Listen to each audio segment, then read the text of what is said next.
Hello, fellow film chewers. Welcome back to Film Chewing and welcome back to the Oscars Project, where we watch every movie from 1960 to current day that has won the Best Picture award. This week, we will be talking Chariots of Fire, the 1981 Best Picture winner. A quick plot summary. It follows the true story of two British athletes competing in the 1924 Paris Olympics, Eric Liddell and Harold Adams, whose very different motivations drive them towards the same goal, victory on the track. First, I'm here with Chris and Jared, and to start off the episode, I want to ask, the funniest thing about this movie is the faces that the runners make when they're running. I got a kick out of it. But have you ever experienced runner's high? What some people describe as runner's high, when you're running and it just feels like you're gliding across the earth. This euphoric feeling. I'm not sure I would say high, but I have had that bit where you know you're running faster than you normally do. And its momentum is sort of built up to that stage where you just need to keep it going. It's like going. I would never call it my runner's high because I don't run that fast. My 5K time is not anything to be wondrous of at any stage when I was doing that. But I was happy with it at the time. I had a goal. I reached the goal. And the time that I did it, I knew that it was faster than what I was doing beforehand. So that's about as close as I've ever got. Wow. That's an emphatic no for me. Yeah. Okay. Running and me have never agreed on anything. Yeah, sure. We'll get more into that runners running and track, but we talked a little bit before we hit record about as we're watching the films in order and the Best Picture winner, this one seemed very out of place. I think there's periods of time when you can kind of see the trend, the time, and you kind of, even if the film isn't something you enjoy, you see why it fits into that time period. You kind of make sense of it, except for Tom Jones. But other than that, this one felt very out of place. It felt very odd. Yeah, I agree with that. I was trying to to get a sense of what the filmmakers were trying to say for the time it was made, and to me, it felt like a film that was more suited for the 1960s, where if it just felt more that kind of film, that kind of age, that kind of the way they film stuff, and it didn't seem to, like, throughout the 70s we seemed to be seeing this progression of filmmaking ability and stuff, and filmmaking techniques and storytelling, and just what filmmakers were delving into. And this one just seemed to be a throwback to the 50s and 60s style of filmmaking that was like, it was and it was kind of jarring, actually, after watching all the other films that we've recently watched with these current social issues and the dark look into the darker nature of people with the films like The Godfather and stuff. And so it really was not it didn't feel like that same progression, like we were moving into the 80s. It felt like we're moving back into the 50s or 60s as far as filmmaking goes. Yeah. The the fascination with English culture from Hollywood continues abound, though. If you think of the films that have won the Oscar that we have not really liked, they all have had this fascination with the erstwhile English culture going back. And this is another one. And I have to say, like, as somebody that has grown up in Britain and all that kind of stuff, watching a film about English toffs is about the least pleasurable experience I can think of in a movie theatre. Not that all of them were completely unrelatable, but I think actually the point that you make about social issues is actually very true, actually, Jared, because it does feel like escapism from the escapism from the movies. And if it has anything to say, it's actually from what's not in the movie, because there's obviously a lot of discussion about class and stuff in here, but it is a predominantly white Olympics. Mm-hmm. And it's about exclusion of that, or the lack of inclusion in that. Like, they're talking about the best in the world and all of this kind of stuff, and it never touches on it really at all. It wasn't a thing, obviously, of that time, but it wasn't until, say, 36 or something when Jesse Owens kind of came along and then kind of upset the apple cart a little bit more to kind of, say there was a broader field to play there. And I think that's one of the things that sticks out to me from the social side, is that they didn't make any attempt to obfuscate that at all. That was just the way life was, and especially within the realms of English academia at Cambridge, that definitely wouldn't have been discussed at that level. Yeah. Just really quickly, I forgot to mention at the top of the show the runners up that year. The Chariots of Fire was the winner. Atlantic City, On Golden Pond, Raiders of the Lost Ark, and Reds is what the competition was that year. Mm-hmm. Interesting. Yeah. But interesting. Yeah. I didn't know that about Raiders of the Lost Ark was considered. That's interesting. Huh. Yeah, again, actually, on that point, Jared, you're talking about, again, if Star Wars had won in 77, 78, would Raiders of the Lost Ark then have won? That precedent was set at that stage. And we still see these films coming up, and we actually see them coming up now and again in the 80s, and they never win. Like, pretty much never, even though they are the famed movies from that year. Right. Yeah, and you wonder what if Star Wars would have won, if even in even earlier in 75, if you would have had like Jaws winning instead of instead of the other ones or whatever, you would have had a different view on things going forward. But nevertheless, this is the movie, and they did touch on a little bit in the film about bigotry towards Jewish people, and they brought it up, but I didn't feel like it actually went a little any further. I would have liked to have seen a little more about what this guy might have gone through as far as dealing with that kind of bigotry against him.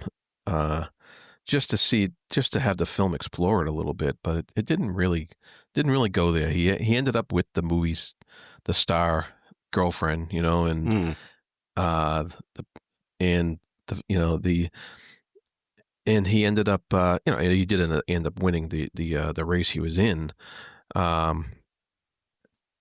but it was more of an exploration of his style of approaching competition compared to the other guy's style of approaching competition, and how they both looked at it differently, and also how other people looked at them differently, if that makes sense. In terms of even within his own establishment in the Cambridge, when they talked about him, he may as well have been professional because he was getting trained. Like, what an absolute again, by modern standards, very, very different. He was just looking at it as better than himself while still being an amateur. But again, that actually had more of an airing than the Jewish thing. The Jewish thing was just referred to a couple of times. And again, historically, this is before World War II, etc., when the Jewish issue really became the light, etc. So it would have been interesting from a historical perspective to delve into Jewish people in English society, how they felt and they were treated, etc. That would have been. They could have touched it in so many different ways. Like, there were lots of opportunities. He was out in public quite a lot. He went to the events and stuff, and you could have seen that. But they just decided either it was cut, or they decided not to ever do it. As part of that, just as basically putting a footnote on the film to say this guy was Jewish. Yeah, and that was pretty much it. That marker on the film.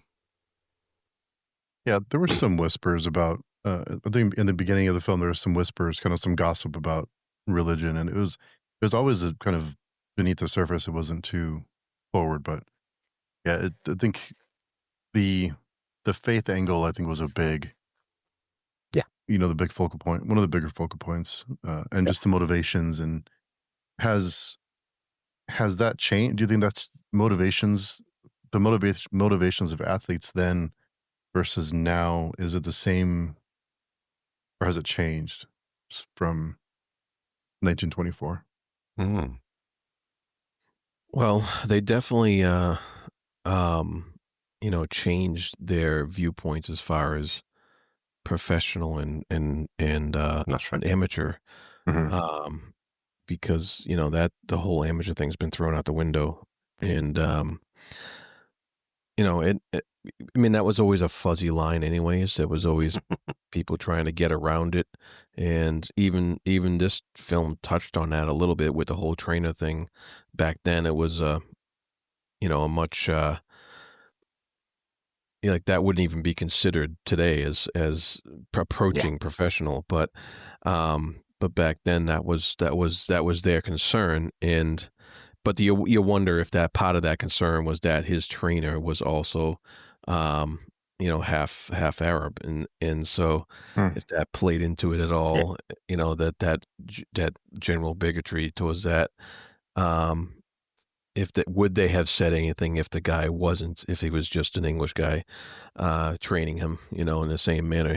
You wonder if that would have even come up.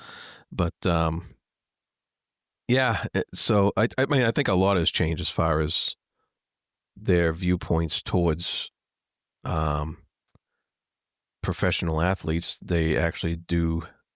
It's kind of funny because they do have the best in the world now because of they're allowing professional athletes in there. But does that offset the spirit of what the games were meant to be? Hmm. That's a question for philosophers, but Yeah. The impact of religion, I think, in society is actually quite stark, I think, in this film. The yeah, fact that he was born to missionaries at the start, Eric, little, um, and that it formed such a strong part of who he was, even not in terms of who he identified, but his pressure group from his sister around him, yeah, to kind of keep on reminding him of that. And it does, I think it does go to show the impact that religion has lessened in society, because that question would never come up in modern day right. conversations at all, ever. That idea that you couldn't race on a Sunday. They were training all that time, and then they get the published timetable of when the events were going to be, and at that stage it caused a problem.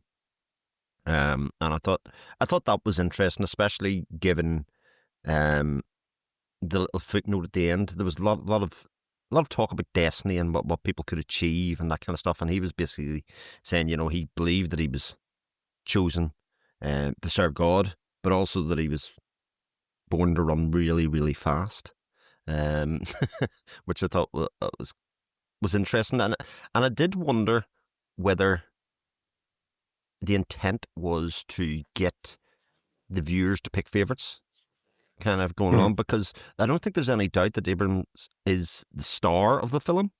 It centers much more around him than than Eric Little. Um, and insofar as that, are we asked to choose that, and then the events of the film kind of take that away from us a little at the end, because it does feel like the high points of the film in terms of competition, in terms of sports films, are the bit where he falls down and then comes back to win the race, and then the race between the two of them, and those are very much early middle parts of the film, and the Olympics are. I sort of felt by the Olympics towards the end, it was a kind of non-event. They'd never established the kind of threat of the American sprinters or otherwise at that stage.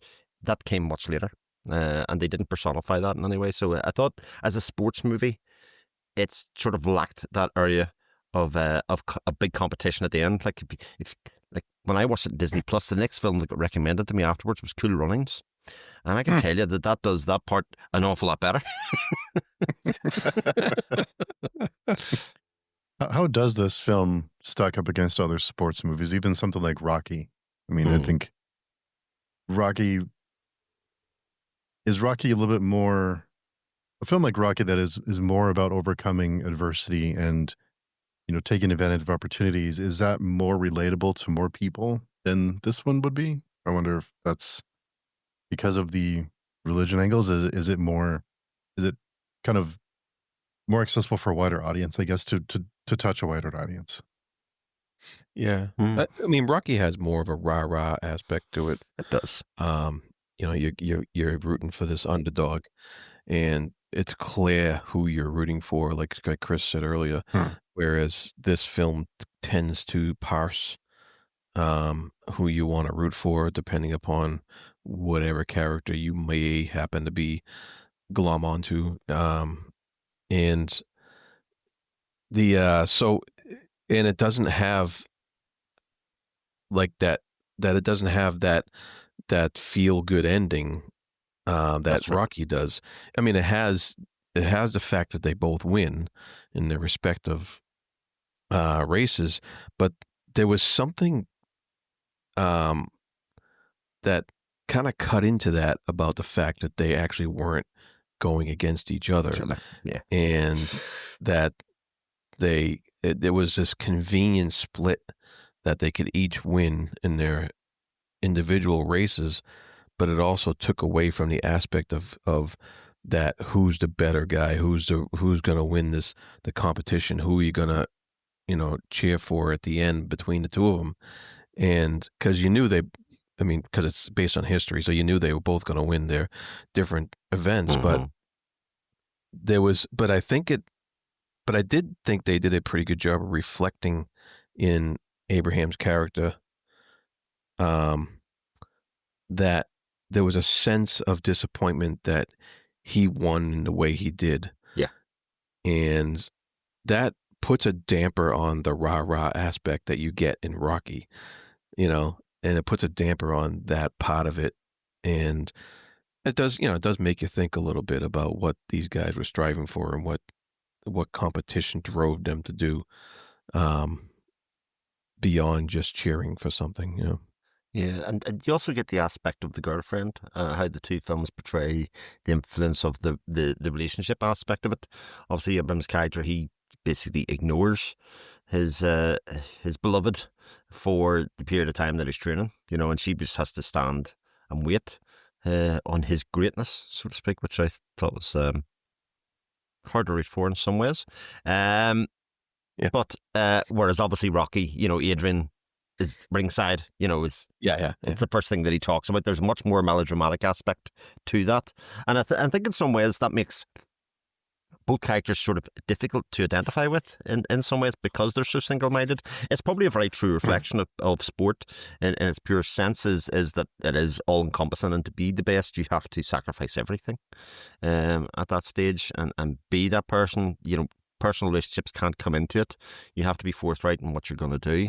But it loses the sport aspect. It becomes less about the sport. It just so happens to be a film about somebody who won the Olympics rather than a sports movie where things overcome at the end. If you think the great sport movies that they ever been, there is always that big crescendo that the person overcomes adversity pretty much at the end, or does something that nobody expected them to do, whereas this doesn't do that. The adversity comes about a third of the way through the movie, and he never overcomes it at that stage. And I don't think we're actually left with any kind of confusion that Gary Little probably would have won, given the way that the film's kind of portrayed and set up. In some ways, he was the faster guy, even though they tried to paint him as just a wild runner. He had no technique and all of this kind of stuff, but he was just naturally fast, as that was. So, yeah, and the other part of it, I suppose, in terms of sport is, I think you got a sense that actually those days in the Olympics, how difficult it was, or what a difference it made that the Olympics would have been in Europe. So they weren't flying across the Atlantic, in a matter of hours. They were on a boat for weeks, and that would have upset the competition part quite a lot. So again, it wasn't a very level playing field at the best times anyway. Yeah. Yeah. And the fact they all ran in their pajamas, that was the other part that really stuck out. Why do they wear white on the beach running in the They look like Dalmatians when they're done. Yeah. Speaking of running on the beach, I think it would be it'd be strange to not mention the music and the score of Vangelis' theme and its influence on pop culture since I mean, because I didn't realize it's from this movie, but it's Uh, one of those classic scores that you hear all the time. yeah. I was a bit disappointed actually in the score because outside of the beach running scene, it wasn't really.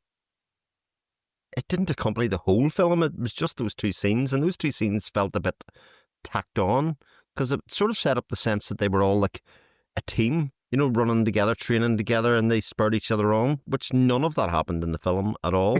And they bookmarked the film with these two scenes of them running on the beach. I think mainly because it looked quite cool, and I suppose it is interesting that they take something about people running really fast and slow it down and put it to music, and it becomes graceful then.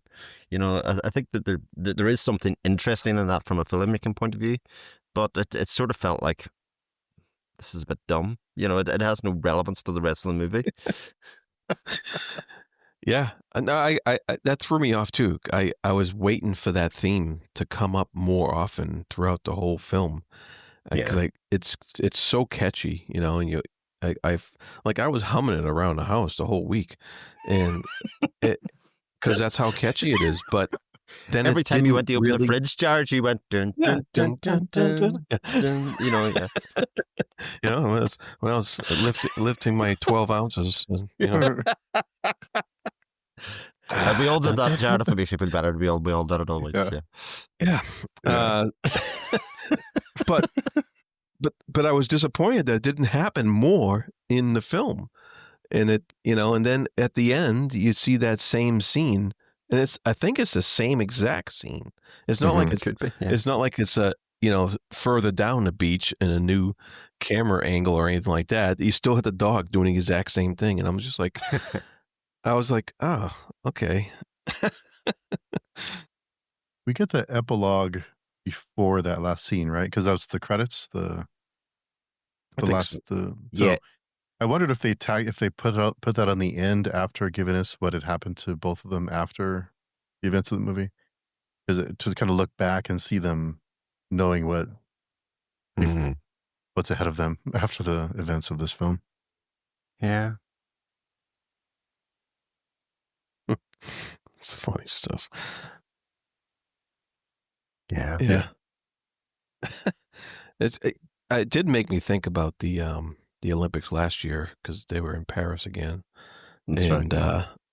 So I was just like, oh yeah, that's 100 years later they put it in the same city, and I found that interesting. But yeah,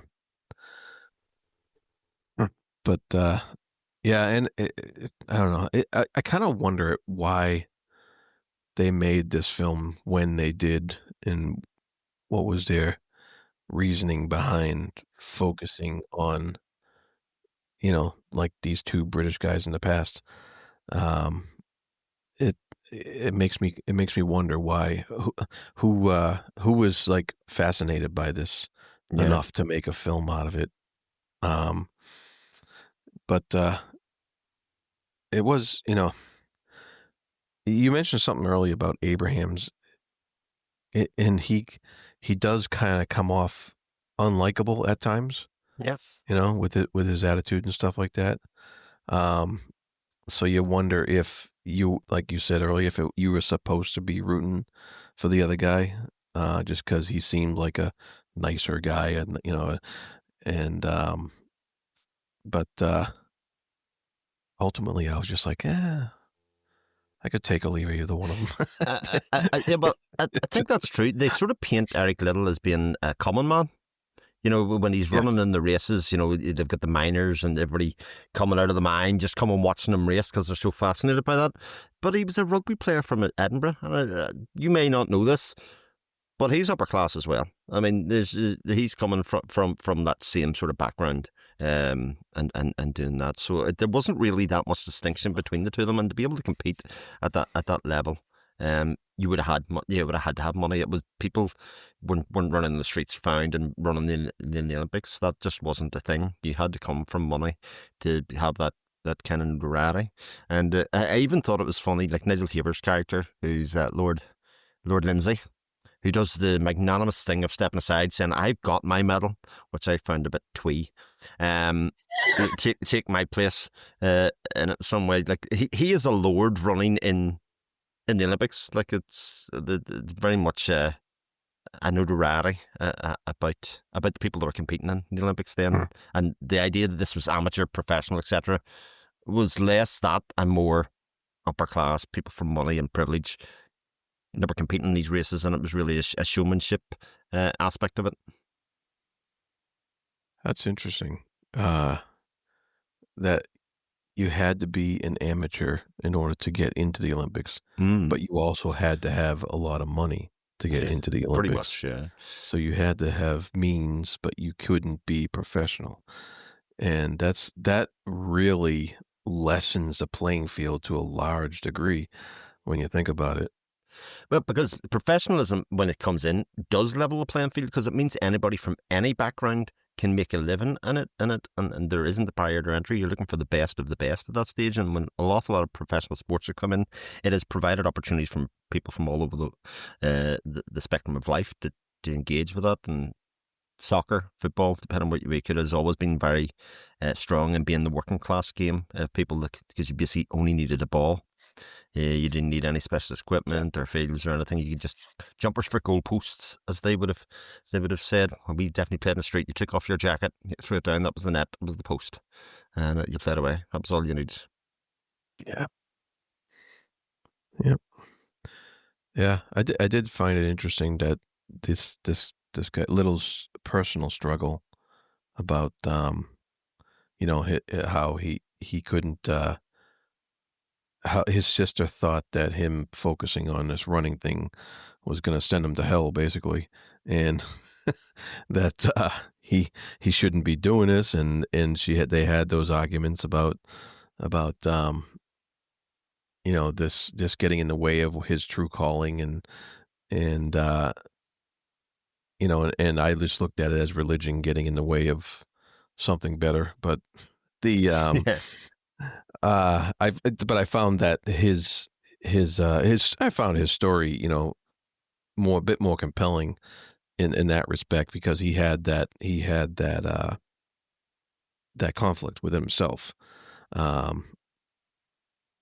found it interesting that the people who were in charge of the British Olympic Committee, I guess, of course they were all lords, and they the debate that they were having, that it was just so stuffy. It was so stuffy in that whole room. If I was just like boulder dash, I was just, but it was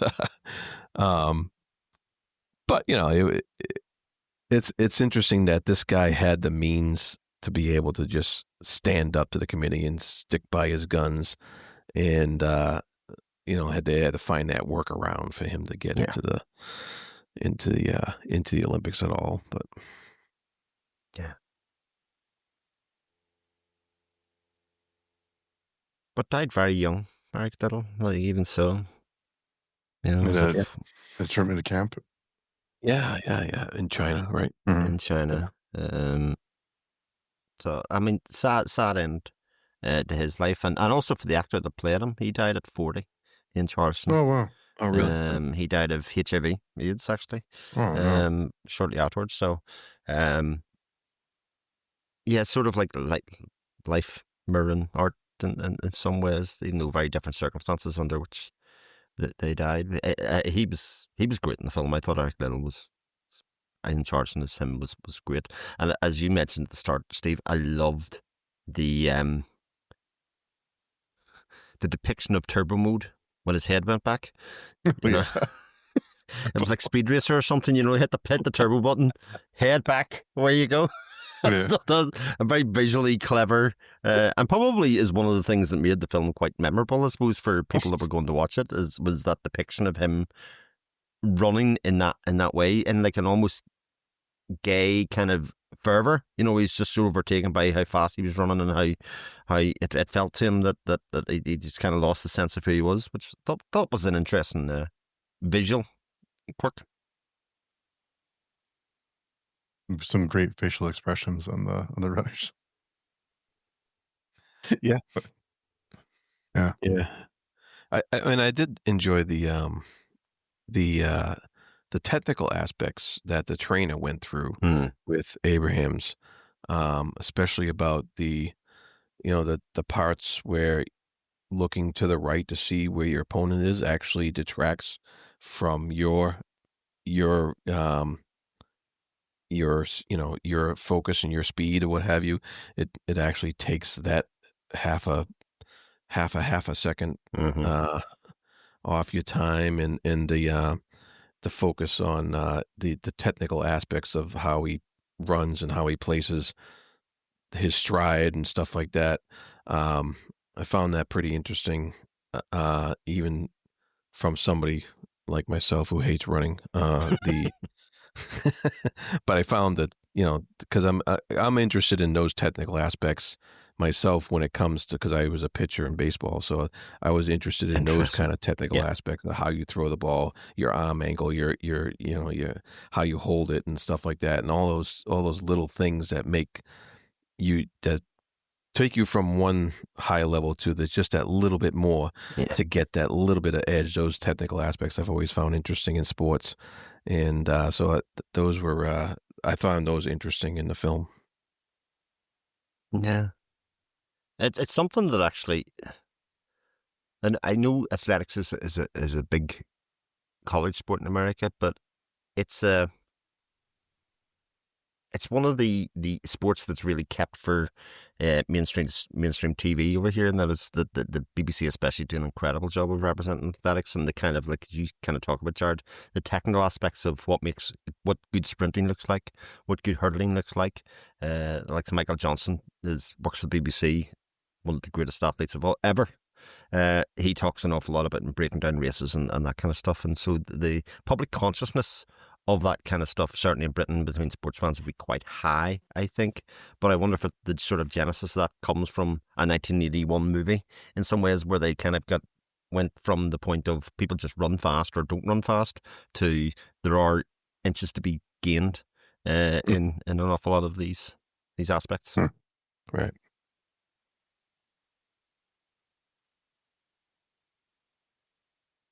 Yeah. So overall, though, not my favorite film. It's fine. I mean, I have to say, it's not, and this is being unfair to it, I know, but it's not a million miles away from like a Saturday or Sunday afternoon movie that's on the TV in terms of like its overarching story of these kind of people achieving great things and their families and all of that kind of stuff. It's not too far from, like we talked about Ordinary People, obviously being a sort of close to a Lifetime movie, and this is as well in its own little way. It's got the sort of grandiose nature of the Olympics and that kind of stuff to kind of beef it up a little bit, but it's not a million miles away from it. Yeah. Yeah, the next so for me it's probably towards the bottom. I think there's of course there's the mainstays at the bottom, Tom Jones and Oliver. It's down, it's not down in the basement, but it's walking down the stairs to the basement. It's number Yeah. 17 out of 22 for me when I place it. Yeah, that sounds about right. Okay. Yeah. I got it at 19. 19. I have it just below Lawrence of Arabia. I would rather watch Lawrence of Arabia. I think there's more interest in Lawrence of Arabia than this, given that it's about similar kind of people. and Peter O'Toole's character is much more likable than either of these two guys. So So Yeah. next up, 1982 is Gandhi. I have not seen that one yet. I've only seen pictures. I haven't seen the film. a nice short film as usual. Well, that was the plus. This Chariots of Yes, Fire that's true. Yeah. was only 2 hours, so it was that's good. Well, you're going to be able to stretch your eyes for Gandhi for sure. Yeah. Who made the film? Who made Gandhi? So The director. Oh, go ahead. Oh, I was going to say, if you've got it, Richard Attenborough produced it, Yeah. but it was directed by Richard Attenborough as well. Yeah. Oh, okay. David's brother. Also has John Gielgud in it again, though, who was Sir John Gielgud was the old guy in Cambridge, the stuffy guy. So he was in that. He's also in Gandhi as well. Oh, in Chariots. Okay. Mm. Well, I'm hoping for some really good visuals. Yeah. At the very least. But we'll see. We'll see. Yeah. Yeah. I'm filling up, squeezing stuff into my bottom 5 here. Huh? Yeah. Yeah. I don't expect Gandhi will be at that. I sort of feel like I have never seen. I've only seen bits of it, but like Steve was saying, I sort of feel like it's going to compete with this kind of big historical epic thing with Lawrence of Arabia or something like that. It's going to kind of. I find it hard not to compare those two films. And Patton, we'll see. of course. You Patton, yeah. I think it's interesting that we're going back to the 70s. We had kind of a grittier, down on the streets kind of films, even ones we didn't like The Deer Hunter. We had One Flew Over the Cuckoo's Nest, both Godfathers, Rocky, The Sting, French Connection, and then in the 80s when the economy was really bad and we had a crime wave, we're back to Gandhi. In terms of endearment, Amadeus, it's almost, there's a contrast to what was going on in the country versus what was being chosen as Best Picture. It's weird. Was it escapism, maybe, that these films were more popular? Or well, I think it's worth pointing out that again, this is where the Oscars and the Academy lost their reputation, I think, a little bit in the 80s, because they were rewarding films that were not watched by people. If you think of what was popular in the 80s, it was very much escapism. Spielberg was king around that stage. There was an awful lot of escapism films. That's what people were going to watch, but they were not the films that were being recognised as being the great films, if you know what I mean. It was almost as if they were seen as cheap and not highbrow enough to be considered that, and therefore we had this period during this section where you have films that are good movies, but they are not what people were watching. And if you go back to the 60s, when we were talking about the 60s and even the 70s, the films that were being awarded were in the top 5 most watched films of that year, and now we are definitely not. Yeah. Chariots Interesting. of Fire was long. Yes, Chariots of Fire was in the US was the 7th most watched film that year. It'd be no surprise what was the top one. In fact, it nearly took twice as much as anything Raiders, else. right? It was Raiders, yeah. And then was on Golden Pond, which was the Katharine Hepburn film. Arthur, Stripes, Superman 2, The Cannibal Run were the next ones in there. So, good entertaining films, a lot of those were. And Chariots of Fire, quite a bit way down. It actually did better numbers than I thought it would have. 7th isn't bad. It's not bad for a movie like this. Yeah. What do you consider the blockbusters it was up against that year? Yeah, and Gandhi wasn't in the top 10, so you're starting to see a little trend. Although I will say that in the top 10, I'm probably save this for next time. Porky's was number 6. Porky's. So yeah, that'd have been interesting getting nominated for Best Picture. All right then. Indeed. No accounting for taste, right? Yep, indeed. The 80s is definitely going to be an interesting decade to discuss. Lots of surprises. Indeed. Yeah, so I think it's fair to say this movie is middle of the road towards the bottom of the lists. That's fair to say. But again, it's tough competition. We have lots of great films. Yeah. So it's not a bad film by any means, but it's just like you said, tough competition. Yeah. Well, until next time, and we discuss the 1982 Best Picture winner Gandhi. That'll be fun. We'll need 2 weeks to watch that behemoth of a movie. So until next time, Chris, where can people find you? They can find me on my YouTube channel on Chris Moen. They can find me in the podcast Speculative Speculation, so they can find me on pagechewing.com. Yes, and Jared. You can find me at the Fantasy Thinker YouTube channel, as well as Speculative Speculations and Weekly Polls podcasts on pagechewing.com. Nice. Yeah, find me on pagechewing.com. Best place to find us.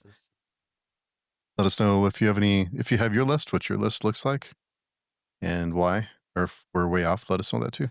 Yeah. So until next time, we will talk to everyone very soon.